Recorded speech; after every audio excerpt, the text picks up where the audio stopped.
Okay, I am so excited to get into our first segment of the morning. We are moving into a conversation that is very, very close to the heart, and it is Women's Month. What Women's Month is about? It's about resilience, it's about empowerment, it is about education and creating opportunities for women and girls to realize their full potential. I am so excited to welcome our very first guest, a devoted wife, mother, and grandmother, and a woman who truly embodies the idea of lifelong learning. Mrs. Ayesha Rantseli holds a BA degree from UNISA, specializing in psychology and history, a higher diploma in education from RAU, and a degree in social development from UNISA. She's also a co-founder of the Diduza Muslim Women's Forum and a student of the Quran through the Riyadul Jannah cause. But beyond the qualifications and achievements, Mrs. Aisha is someone who has dedicated herself to learning, community development, and uplifting the women around her. She is truly a living testament to the power of resilience. Today, we're continuing a conversation that began on our panel that we shared, looking specifically at education, young women, and indigenous and under-resourced communities, and the power of giving girls the opportunity to see beyond circumstances they may have been born into. We'll also be looking at the connection between the experiences of women here in South Africa and the women and girls of Palestine, and how education can help us develop greater awareness, empathy, and understanding. Now, after that mouthful, welcome to the show. Assalamu alaikum, Auntie Aish. Alaikum salam wa rahmatullahi wa barakatuh. Jazakallah so much for having me here. Thank you so much for joining me for this morning's episode. How are you? How are you feeling? Alhamdulillah. Alhamdulillah. A little bit nervous. It's My so first time in the chilled. studio. You can see it's just conversation between the two of us. And I think that the question that I have for you in the conversation that we're gonna have is something so impactful. So we'll be okay, inshallah. Right? Inshallah. I'm Inshallah. gonna dive right into my first question for you. So we spoke about all of this on the panel, right? But I'd like to start off by going back to education. Why do you believe that education is such a powerful tool, particularly for young women and girls? I think our point of departure should be in Islam first, that knowledge in Islam is a universal duty for all human beings, Mhm. males and females. Yes. And the Noble Quran also commands us to read, to learn, to reflect, to seek wisdom. And speaking on behalf of my township girls, education in the township decreases poverty. Mhm. I think that it's a gateway from poverty. That one we understand. It reduces all forms of exploitation, all for abuses. They become aware of Mhm. themselves. They become aware of their surroundings. They're becoming aware of not to be taken advantage of. So it really reduces all forms of exploitation. It changes the trajectory in the community. Mm. You know, instead of us going down and down and down, through education there is that upward trajectory, Yes. and it has a rippling effect in the community, because as a Ghanaian say that you educate a man, you educate an individual, Mm. you educate a woman, you educate the nation. 100%. Alhamdulillah. Alhamdulillah. Alhamdulillah. So undermining education, especially in the townships, I think we will be assassinating a community. Yes, I think that's such a perfect way to put it, because it encapsulates everything that we understand and that we see when we look at education for women, for young girls in these townships. So you've really said it well. Thank you so much. Now, when we talk about education, we often think about passing exams or getting a qualification, right? But can education always also change the way a young woman understands herself, and her circumstances, and just the world around her? It does. It does. You know, when I was still at school, our teachers used to say education must penetrate through your skin. Mm. It has to penetrate through your skin, because penetrating through your skin, it is building character. Yes, yes. uh, more than examinations, more than tests.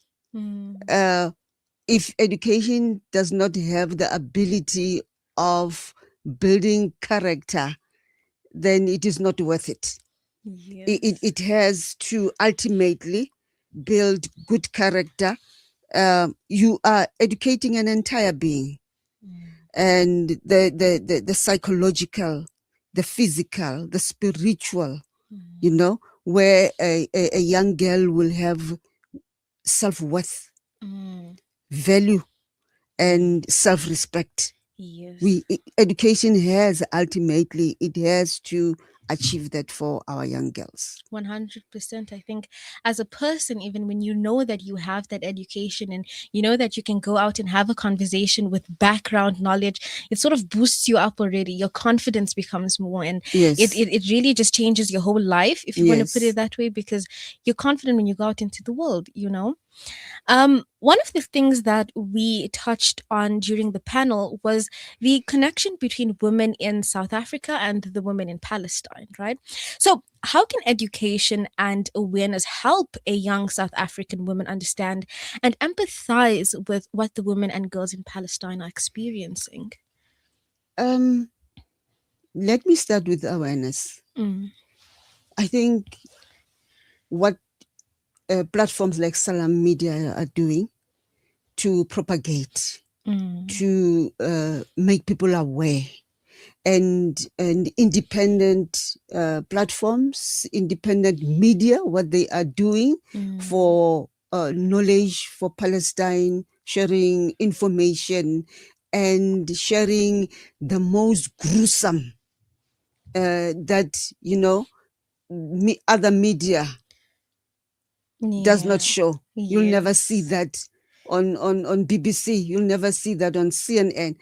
But awareness through media and awareness through programs, I think they are enlightening. Mm, People are becoming aware now, and that is awareness.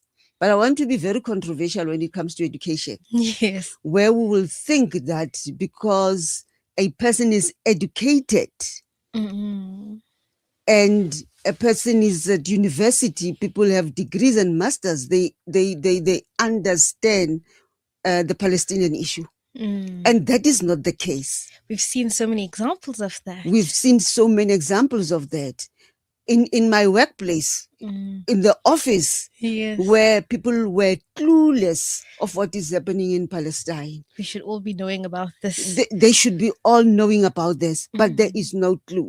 There is that nonchalant attitude. mm, mm. um there are nuances, a lot of it, that are influencing the nonchalant attitude, Yeah. like people are being attracted to what is Western, what is the lifestyle represented Yes. by the West, and any other thing, especially in the Middle East, Mm, as not being very attractive. mm.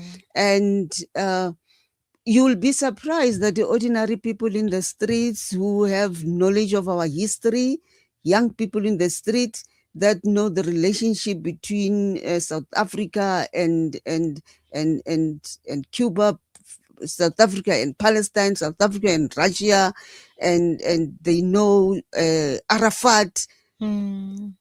their level of knowledge and the support that they have for Palestine more than those that we think that are educated. Yes. And I think that is where independent media should set in, and really be there, to Yes. have access even to the most educated, Mm. uh, to impart knowledge of what is happening in Palestine. 100. I can't even comment more on it. You've said it exactly as it, and you've laid it out so well. Thank you so much. Um Now I think that with all of this that we have said now, it's important that we don't only talk about young women and men and things like that, but we really look at not only the challenges they face, but what are some of the strengths that they have, some of the dreams and the potential that you see in the young girls that you have worked with and you have been around in your community? Um, I think We have explained resilience so much. But today I want to talk about perseverance and how we've seen these young girls persevering hardship, persevering through poverty. And I'll make an example of young people packing their bags. February, institutions are opened, going to vets, UJ, with no resources, with no support, with no money, still waiting for NSFAS. Yes. And because they really want to have access to this education, sleeping in libraries, bathrooms, are their showers in the morning before classes, up until they receive funding. If this is not perseverance, what is it? Exactly. And you see, in the township, we have young girls growing so early to become independent of their parents and of their mother, because the mother must wake up in the morning and go to, as a domestic worker, go to work, leaving home 5:30, 6 o'clock. Who's washing the siblings? Who is taking the siblings to crash? Who is taking them from the crash home and cooking and cleaning? And the books are waiting. Yes. Homework is waiting. Assignments are waiting. And this is the resilience that we are talking about in the township, where they are very dependable, these young girls.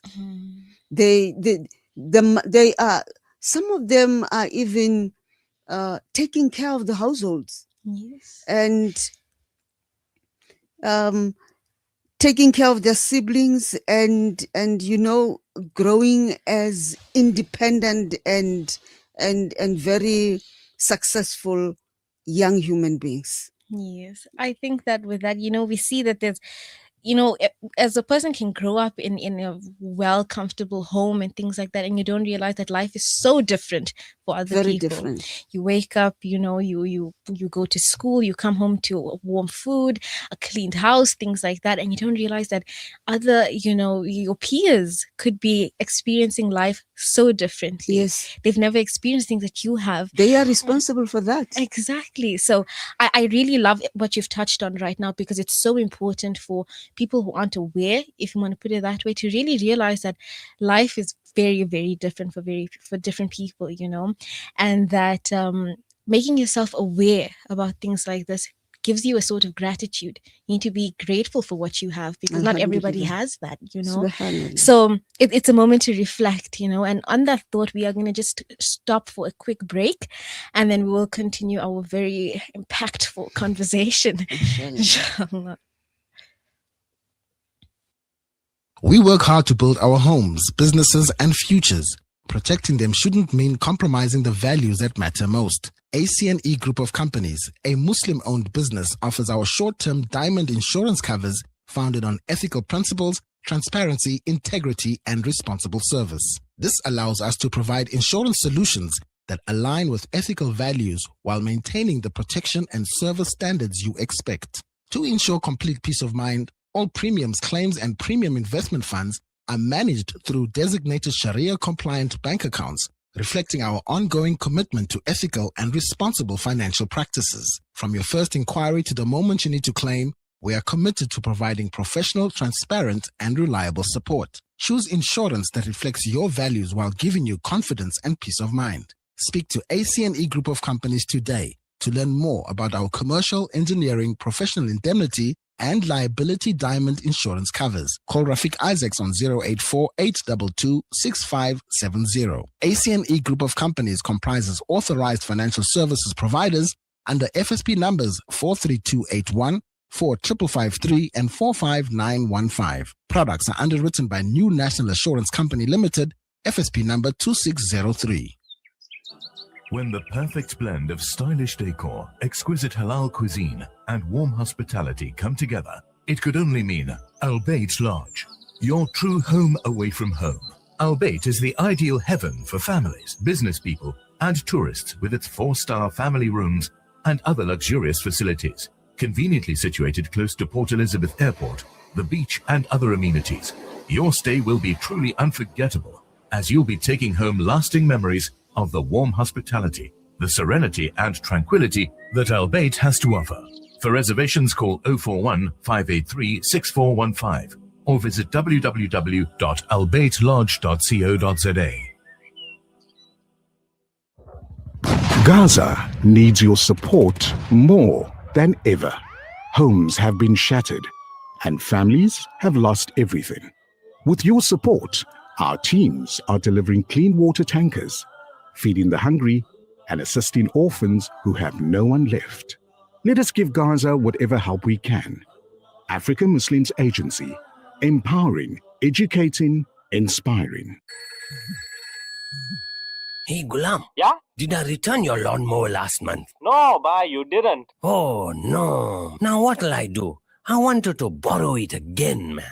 With Randry Jewelers, you won't have to borrow or lend because the prices are so well trimmed on all gold and diamond jewelry. Alternatively, we could remake your old jewelry into a brilliant new design. Visit Randry Jewelers at 151 Stevens Lamini Road, Musgrave, Durban. Randry Jewelers, the family name you can trust. Are you banking with convenience, transparency, and flexibility? With Al Barakah Bank's transactional banking account, you can enjoy convenient everyday banking designed around your needs. Benefit from zero fees on point-of-sale transactions and manage your banking easily through Al Barakah's secure mobile banking app and internet banking platform. From everyday payments to managing your personal or business banking, Al Barakah makes banking simple, transparent, and convenient. Visit albarakah.co.za to learn more. Al Barakah, your partner bank. Al Barakah Bank Limited is an authorized financial services and credit provider. Rejuvenating media day by day. This is Salam Media.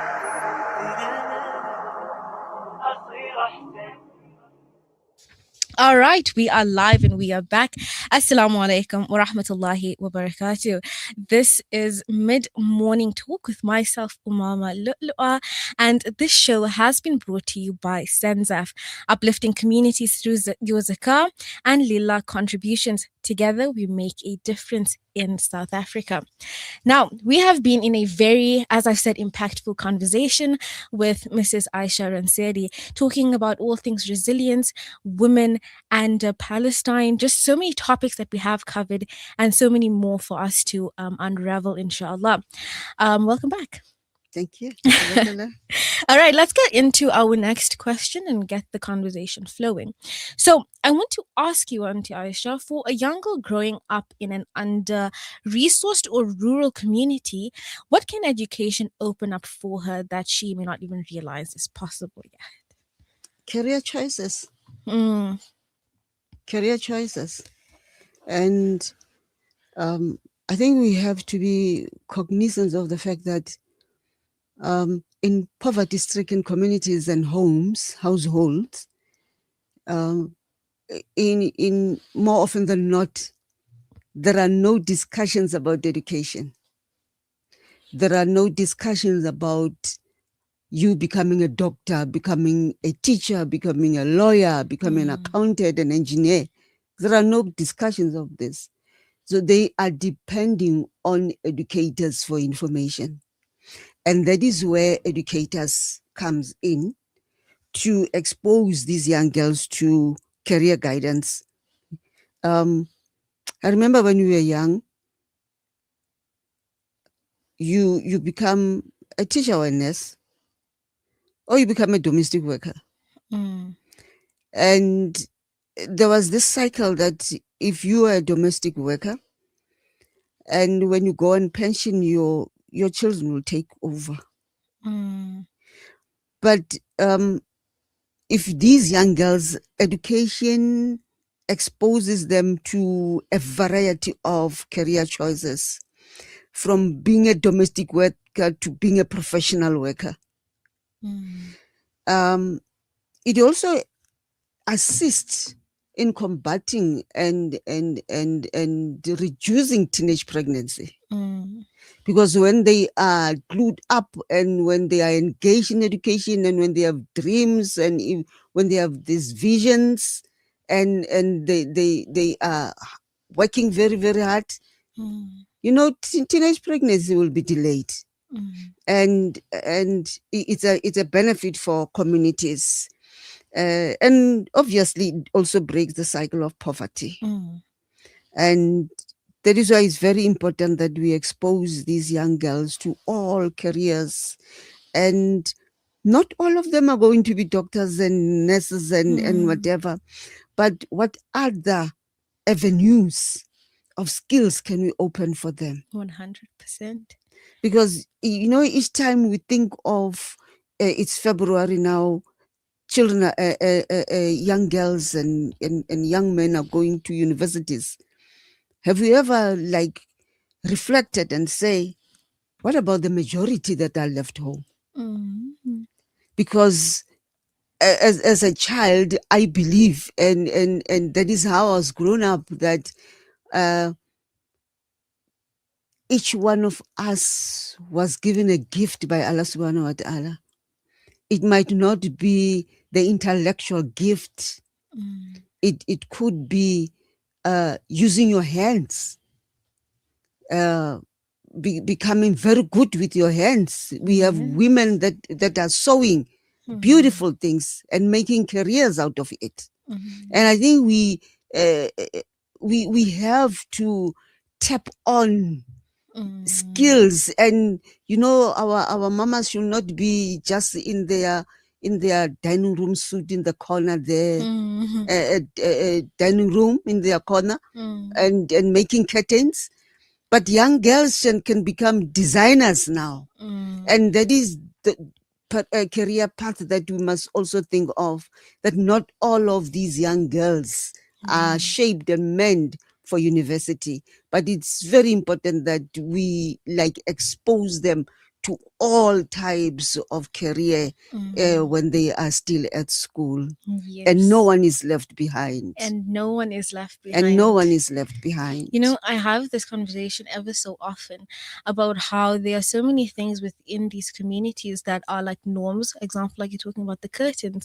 And we as the younger generation can take these things, create spin-offs of it, and create careers for ourselves. And beautiful careers, successful careers. We have, you know, magwenya being sold everywhere. Yeah. Now take that, make gourmet ones, you know, stuff like that. Just trying to find different avenues and ways to upscale things that we're able to do, things that we're used to, and creating careers out of that. I think that's so important. It's very important. So now, with everything that you have said in your answer, I want us to get into that. Sometimes, you know, we speak about underprivileged communities from the outside, you know, without really understanding the people who live there. What do you wish more South Africans understood about the everyday experiences, aspirations, and reality of young women in these communities? We all are dreamers. We all are dreamers. Us from the townships, we all dream for a better life. And there are so many activities in the townships. The township is vibrant, very vibrant. And, you know, we, as a township girl, I only realized when I started working that I was poor. Because we've never defined ourselves as poor. And township life is not doom and gloom. And they do not want to be labeled and defined as doom and gloom. They do not want to be defined as drowning in poverty, but they want to be seen as becoming. And I remember when I was at school, and we had a teacher from, you know, when maths teachers and science teachers were very scarce in South Africa, and they had to be recruited from Zimbabwe. And there was this maths and geography teacher, and he said to learners, you know, like poor people like yourself. And there was an uproar in class. And he came to me, you know, I was the departmental head, and he came to me and said, these children don't want to be defined as poor. They are not poor. They are not poor. They are like this beautiful, you know, when you are a small flower that needs to be nurtured, to be watered, and take the manure and the water from that flower. What happens to it? It dies. Yes. And that is what township girls are. Water them.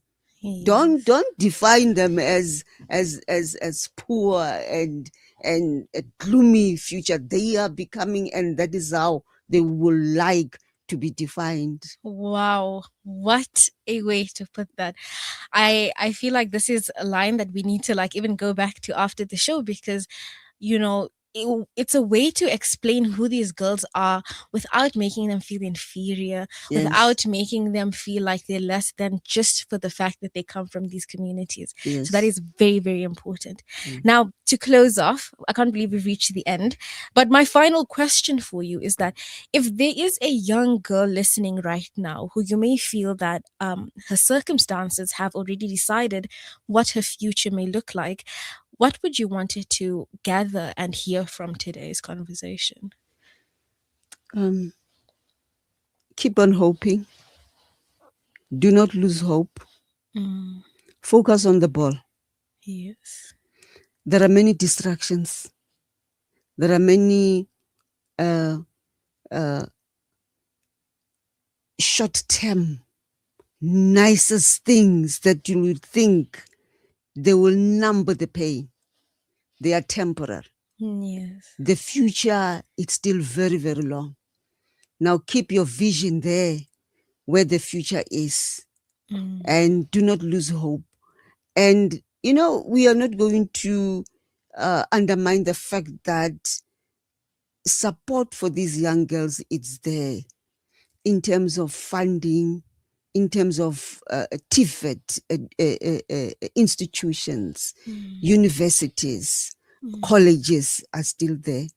And do not lose hope and focus on your dream. Keep on dreaming. And it's better to suffer for a very short period of time and to enjoy for the rest of your life, a very successful life. Yes. Now, for now, just stick to that the future is bright, and that is where the path is, and that is where you are going. And you are going to achieve whatever you are dreaming of. With the mercy of Allah subhanahu wa ta'ala, He's there for all of us. And I've seen Allah subhanahu wa ta'ala blessing families so abundantly. And at times we think only us Muslims deserve the favors of Allah subhanahu wa ta'ala. But He is there for even the most disgruntled, the most poverty-stricken communities. He's also there for them. Wow, thank you so much, Auntie Aisha. I hope and pray that this interview reaches the girls that need to hear this, because everything that we've spoken about in this community is sort of like, a reassurance to them. So Jazakallah so much for everything that you shared with us today, or everything that you've enlightened me with today, and for taking our time to have this very, very important conversation. We have reached the end of the segment. Jazakallah for inviting me. Ameen. We are going to go for a quick ad break, and we will be back with the next interview. Assalamu alaikum.